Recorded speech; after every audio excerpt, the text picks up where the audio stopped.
Good afternoon. My name is Jojo. I'm a musician, and as you can see, I play the drums. Sometimes people ask me what I like most about playing music. And one of the things I always enjoyed is improvisation. To create something on the spot is a magical experience. And to me, it's been the source of many discoveries. So I'd like to talk about improvisation, not just as an art form, but perhaps as a useful idea for everyone. Improvisation is commonly believed as performing without preparation. In reality, though, improvisation requires a lot of preparation. Much of this preparation is about acquiring a state of mind that allows us to function without the security of a preset protocol. To have the freedom to visualize, recognize and exploit unexpected opportunities at the spur of the moment.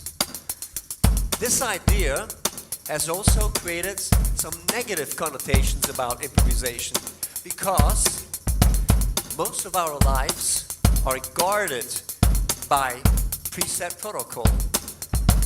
What and how we learn, eat, sleep, work, socialize, and relax.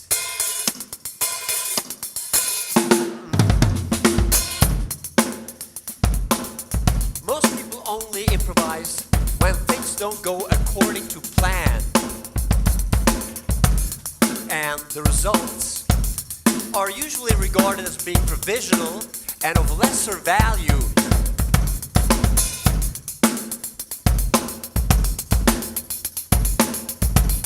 Because of this, many people believe that improvisation is better left to a small group of elite performers in music and art.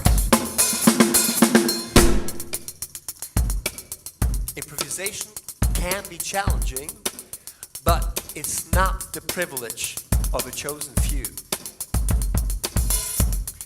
It's an inherent human capability that all of us have. Anyone who has ever tackled an unexpected challenge successfully has already tapped into the emotional realm of improvisation.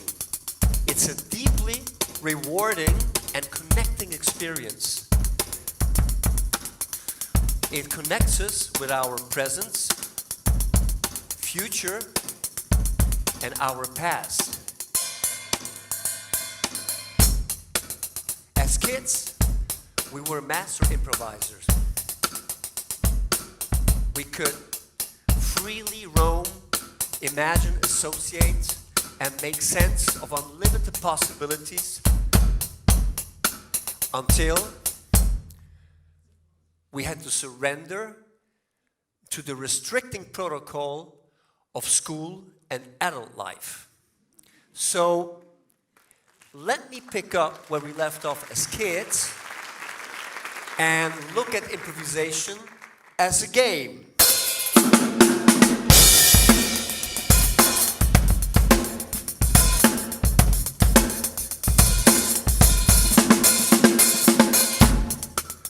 As any game, you get better by playing. To the beginner, it might appear to be a game of chance, but to the expert player, it clearly becomes a game of skill.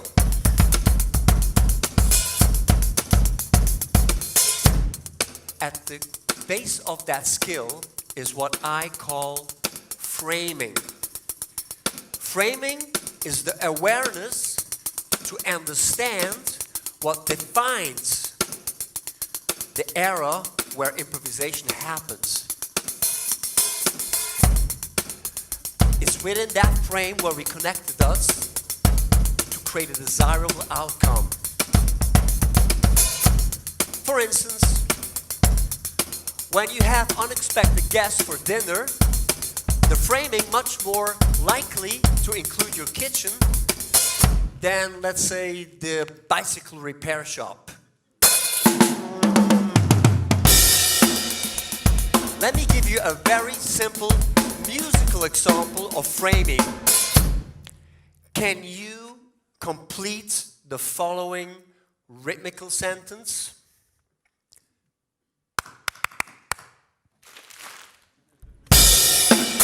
Very good, thank you.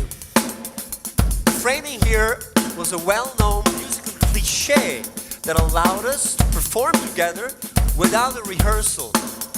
Once the framing is established, the next step could be to create variations on the theme.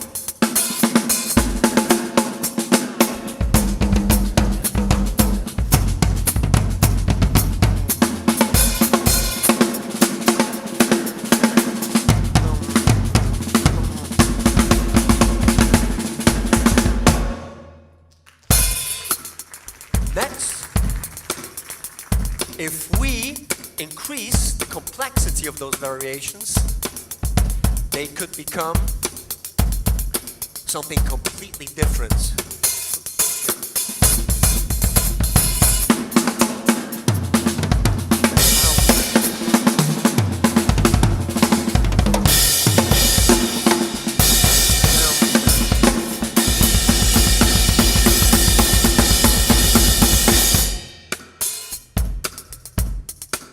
Now, it's not just the variation of the theme that can mutate during an improvisation. The frame itself can change when it becomes subject to outside influence and new impulses.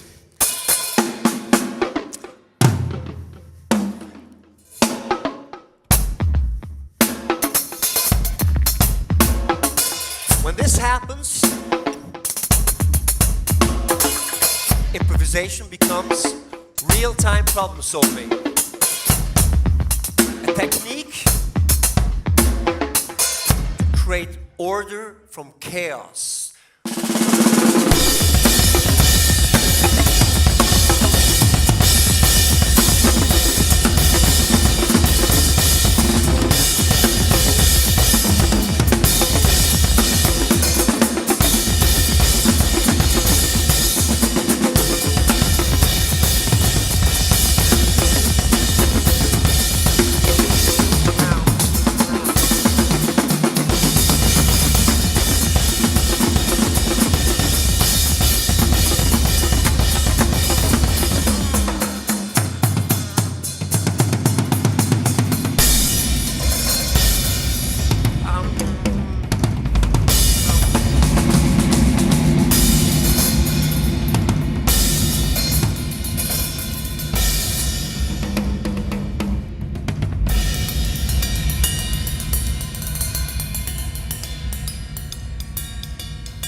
Recently,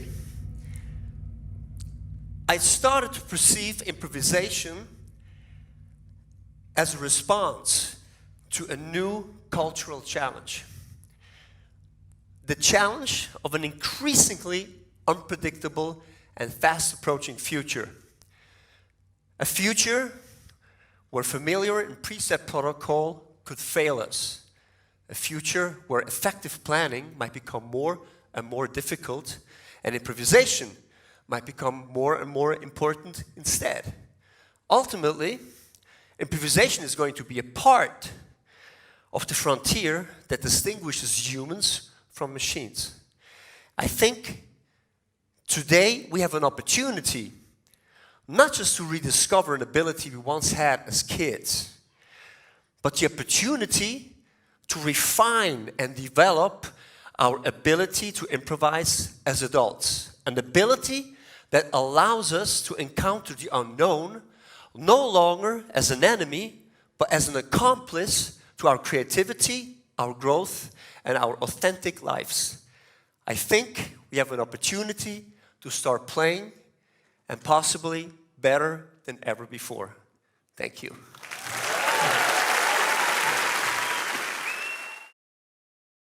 Particularly for a gig like today, I don't prepare a solo or something. I have a couple of guidelines I want to follow when I play, well, not just solo, but in generally play. I think whenever you make a statement on your instrument, it's you have to use a couple of things that, or you have to, the easiest way is to see it as communication. So this thing was built as a communication instrument, right? For example, there will be rain, or buffalo dead, or something like that.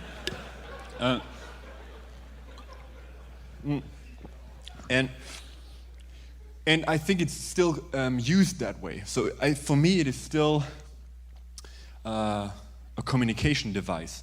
And if you say, "Oh, that's esoteric," and I say, "Shut up." And the reason is, I just proved to you that it is a communication device, because I played parts in my solo where some of you were like, where it was intense maybe, or some of you at some places were like, laughed, you know? And it wasn't by accident. I was like, oh, they're laughing. Ugh. But it was like, I played something and did something funny, communicated something funny, and you understood it. Although I don't speak your language, and I didn't get up and made a bass player joke on the mic, although I would have loved to. No, but I did it through the instrument, right? And it was totally clear to everyone. And this is the proof, right? You can communicate feelings with this instrument. And if you are aware of that, all the rules of communication apply. So for example, and these are my structuring tools that I use. So if you know someone who always screams all the time, like, you know, whatever happens, he's like, oh my God, you know, it's like, the taxi will be 5 minutes late. You know, it's like, if you know someone like that and he does that all the time, when he freaks out, it doesn't mean that much anymore, right? Because he's a choleric. He always freaks out. But if you know someone who's very calm, who's always in control, but at some point he usually is like, hey, wait a second. And you're like, oh my God. You know, he never does that. And when he does that, it means something. So we emotionally respond to contrast. That is what it is. And contrast only works if you have at least these two places that you go to, and also if you use it precisely. If I would have played a lot of notes all the time and loud all the time, it means less than if I do something very, very quiet and then do a couple of loud strokes. It has a certain effect. So contrast is one thing that's super to use. Another thing that we often forget about, and that's super important for composition, like this is old school stuff, right? Bach and Mozart used to do that stuff. And we still respond to that. Repetition. Repetition is great. We as drummers have to be masters of repetition. If you have a solo, I often hear that at drum clinics where someone plays a solo like this.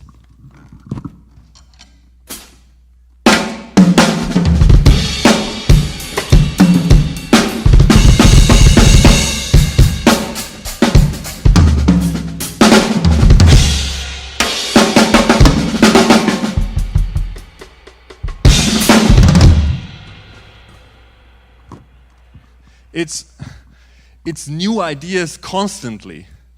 And so constantly that you don't really can connect to it. It's like someone would tell you, I like the ocean. I like to swim.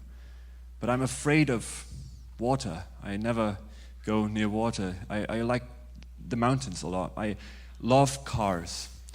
Football is my favorite thing in the world. It's like eating. I don't want sports. I want to stay at home, watch videos. That's my, and you're like, if someone would talk like that, you say like, okay, all right. So we find that weird as human beings if someone changes his statement all the time and we don't relate to that person, right? So why do we do it sometimes with the instrument? It's nice to establish an idea and to put meat on the bone and do variations. For example, this. Some of you might not call that even an idea. It's only 2 strokes. Right. But if you use repetition,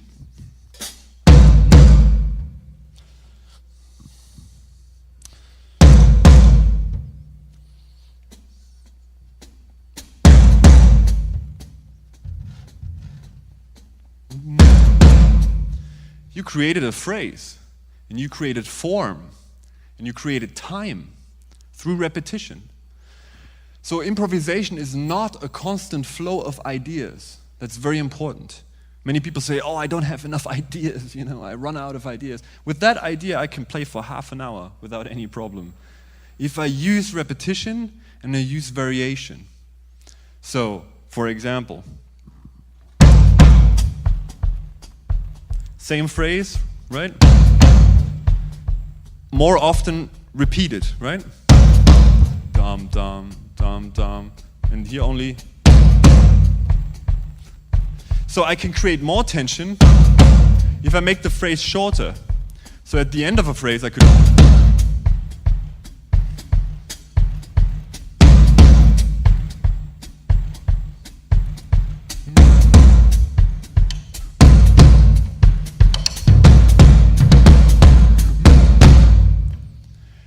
Right?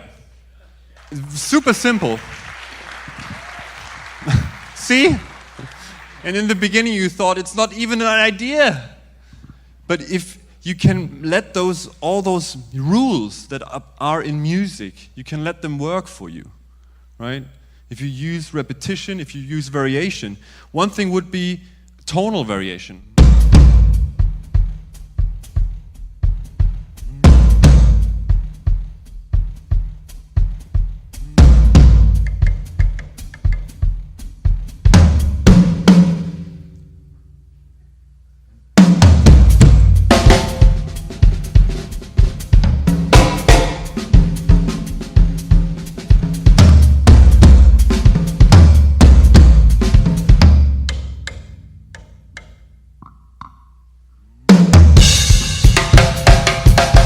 And so on. So,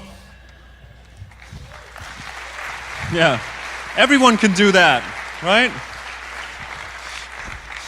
So if you think of a drum solo now, not as using all your shit, now it's my chance to fill my wheelbarrow of practiced shit and just, let's put it in, let's put some space there. But to think of composing on the spot, that's what improvisation really is.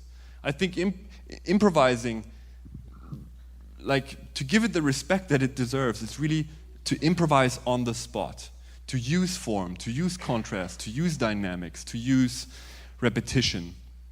And yeah, so I don't need to prepare that much stuff. I can throw it into my mincer of form and and if I throw an idea up here, it does and some music comes out.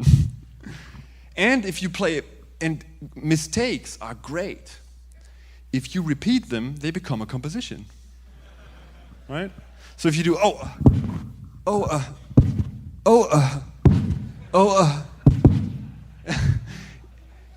right? If you repeat something, you give it more value. If you repeat something, you give it more value. If you repeat something, you give it more value. You know that? Okay. That's simple.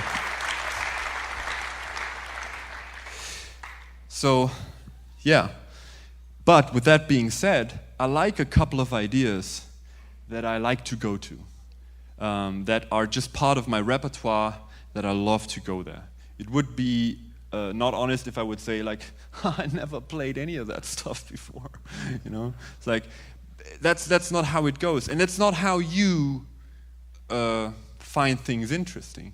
I never heard about someone saying, you know, Shakespeare.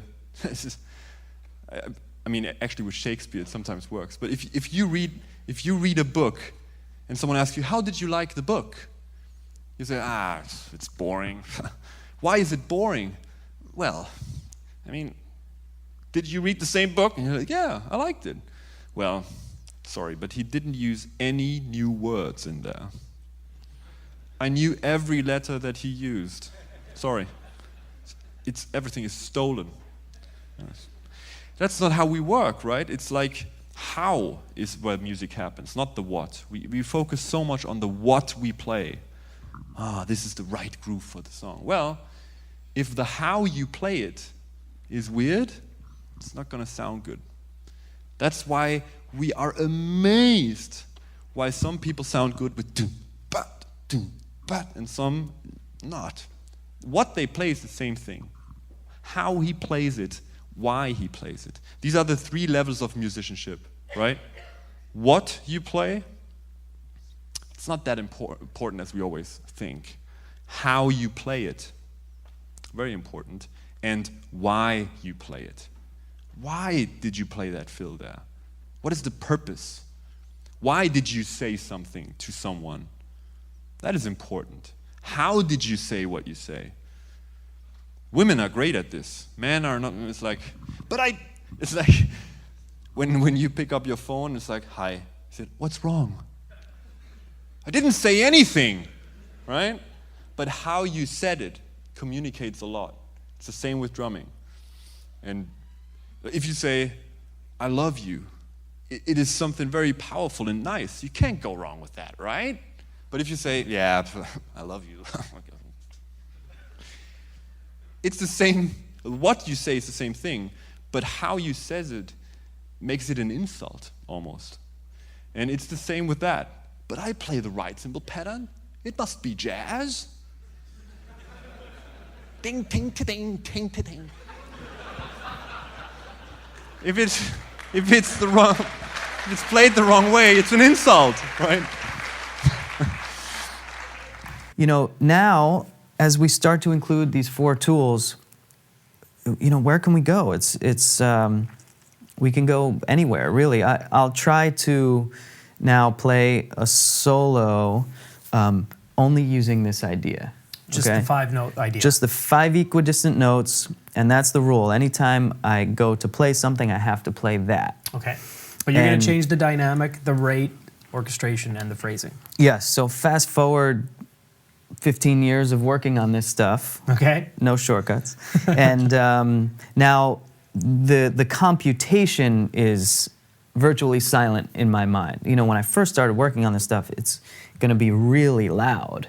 You know, that voice of telling you how to work on the tools and 1 and 2 and you know, all this stuff. And that's how it should be when it's new. And over time and over using it and building the confidence, it gets quieter and quieter and quieter. So now when I'm playing, I'm relying on all that homework and trusting the work to hopefully make something that's interesting to listen to. So again, I'll play the hi-hat, the quarter note on the hi-hat, just for context, because it's only me today, but it doesn't mean that's the best thing for the music. Also, I'll be thinking in 4/4, but that's just anything. It can be, you know, this isn't an exercise in 4/4 or an exercise in any time signature, really. It could be 1, 1, 1, 1, 1. I find that's actually a helpful way to practice, because later, the music will tell us what meter we need to put this stuff in. We want to predetermine the least amount of stuff when we're practicing, right? I'm kind of floating in a vacuum right now, and just trying to get these tools, build confidence with the tools, so that later, now I'm in a musical situation. The music is going to tell you the energy and the emotion and the meter and the, you know, where it's going and the sound that it needs. So I don't want to, you know, be too specific in the way that I'm preparing this stuff. Makes sense. Yeah. Okay.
Very cool.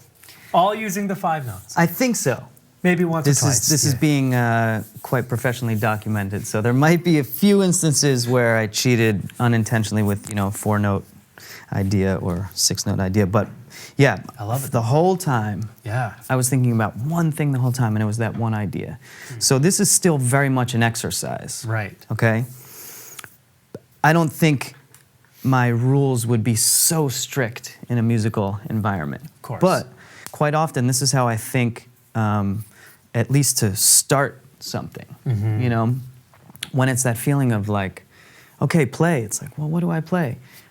Oftentimes, it's through reductive measures that I figure out how to start.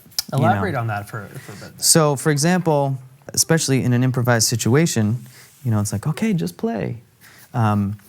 You know, it's almost like the options are paralyzing. Mm-hmm. So if I say, well, I'm only allowed to use the snare drum and the hi-hat, and I'm gonna play quiet. Go. Now it's like, okay, I can just kind of start. Right. You know, and then I'll maybe just as a challenge, I'll try to live inside that environment for as long as I can until I feel stuck or I'm not really making great music, you know. And then, say I introduce the tom, and you know, and that's what I was referring to with this previous solo. At any moment, I could choose to introduce a new idea, but maybe I played for a minute and a half or 2 minutes or something. It's a really exciting feeling to, after 2 minutes of playing, now you've just moved on to idea number 2. Mm-hmm. You know, again, when I was younger, it was idea number 1, idea number 2, idea number 3, idea number 4, idea number 5, because I couldn't do anything with them other than what they were. Yeah. So before I knew it, A, I ran out of ideas, B, they had nothing to do with each other, C, I didn't even know what idea number 1 was at that point, Mm-hmm. you know. So if your goal is to create an interesting narrative and a somewhat of a memorable journey, you know, then it's really helpful to stay inside one character, if you will, you know, and just develop that character until that girl, let's say, that idea, we'll say that's a girl, then she meets some dude and he's, you know, and then, oh, now we meet the guy and then, wow, where's he gonna go? You know, Right. And then, Right. and then they start talking, now it becomes this thing, and where are we going? So it's a little bit, it's a nice way to be patient, try to, not everything has to be so tidy and logical, but if you do choose that path, which quite often leads to really musical results, this is a great way to get in there. There's a chance that maybe the best thing for the music is to play a paradiddle between the floor tom and the snare drum. But you're playing that because the music is asking you to do so. Yeah. It's not, now I'm going to play a paradiddle between the floor tom and the or snare I just drum. learned this beat. Let me find a way to put it in the song. Right. So all those things are very, very useful, but only try to, ideally the perspective is from, what the music needs as opposed to what you can offer it. I think it's okay to understand there's no shortcuts and really just start hitting this stuff from the ground up. Mm-hmm. But I think it's also okay to fast forward and say, I want to just improvise, right? What's that going to sound like? And anyone can improvise. Everyone improvises. Every moment of every day are these little micro improvisations that are happening, and it's very organic. Even the most mundane, repetitive activities that we do, like brushing your teeth. I'd bet money that of all the times you've brushed your teeth in your life, which is many, many, many, many times, you've never done it exactly the same way twice. I'm never counting how many strokes of... But even if you count it, like where is it going, the pressure, the temperature of the water, the amount of tooth, all these little factors contribute to a unique experience. Mm-hmm. So it's an improvisation every time, even though you don't realize, you're thinking about something else.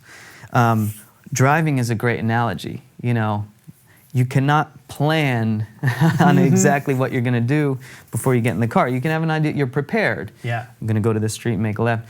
But what if, now, you have to be in the moment. That's one of the biggest things that you have to really be present. That road is closed. Oh, I'll go to this one and I'll go around. Mm-hmm. A car comes into your lane, you got to move over all these things. You're not going to say, this is my lane, and just let somebody hit you, So it's those things. It's...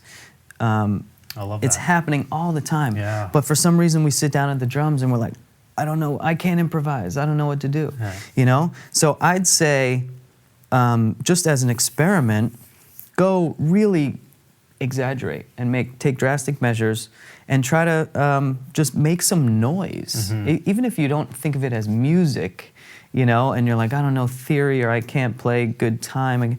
What about just noise, sound? Mm-hmm. So I would encourage anyone to sit down and just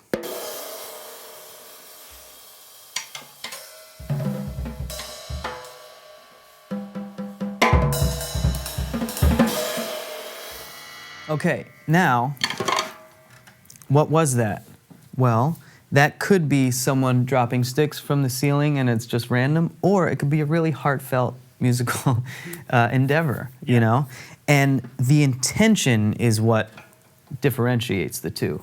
So if you say, this is dumb, I'm just gonna make some noise, well then it's dumb and it's just noise. Yeah. But if you say, I'm really gonna put my heart into these sounds and let's see what happens. Anybody can do that. The most difficult thing is to start to play these ideas in time. Improvisation is a mystifying concept. The idea that you can just have a stream of ideas coming out and flowing naturally, beginning from one idea, jettisoning to another idea, bouncing. This begat that, begat that, begat this, begat that, begat this, begat that, begat this, begat that, begat this, begat that, begat this. How does that work? People are mystified by that a lot when they're getting started on the drums. Are the drums just a collection of rudiments and a collection of riffs that we just tie together and we just phone it in and we just get really good at it? Well, I can tell you a lot of people do that, but I'm talking about pure improvisation now. I'm talking about training the mind to open itself to ideas in the moment that you can believe in and control, and at the same time they almost have a life of their own. Now, what does Dave mean by How does an idea evolve from, you know, a pattern to technique to whatever? How does an idea evolve from, you know, it's on its own course, yet you can control it? What the f*** does Dave mean about that? I mean, that sounds pretty esoteric. That sounds like a bunch of hippie f***ing bullshit. That sounds like a bunch of, you know, like shit that you know, talk about when you're talking about channeling unicorns and shit. No. This is a science, okay? You train the mind to think quickly, think on your feet, okay? Away from the drum set is the best way to start entertaining the idea of improvisation, the mind reacting in the moment. A technique that I do often with friends to keep my mind sharp is I do a little thing, you know, you've probably heard of improvisational comedy, where a comedian is given something, some household item or whatever, or someone in the audience hands them a handkerchief or whatever, and they launch into a series of riffs based on the idea. Well, why the f*** does it have to be some stupid? But anyway, the point is okay, how about this? Bam! Somebody goes, Joe, tell me something. Pick something for me to pick up and use, man. Tomato. The tomato. Hey, it's a tomato. Hey. Okay, the tomato's really hard. Can you give me something Broom. else? What is it? The broom. Broom. Perfect. Let's play Quidditch. I'm Harry Potter. I want the golden snitch pop, whatever they call that thing. I'm Harry Potter. May I have this dance? You know, my lady. Oh, you are looking good tonight. You are looking really good. Okay, there's a chaperone here. Keep the hands on the waist. All right, another broom thing.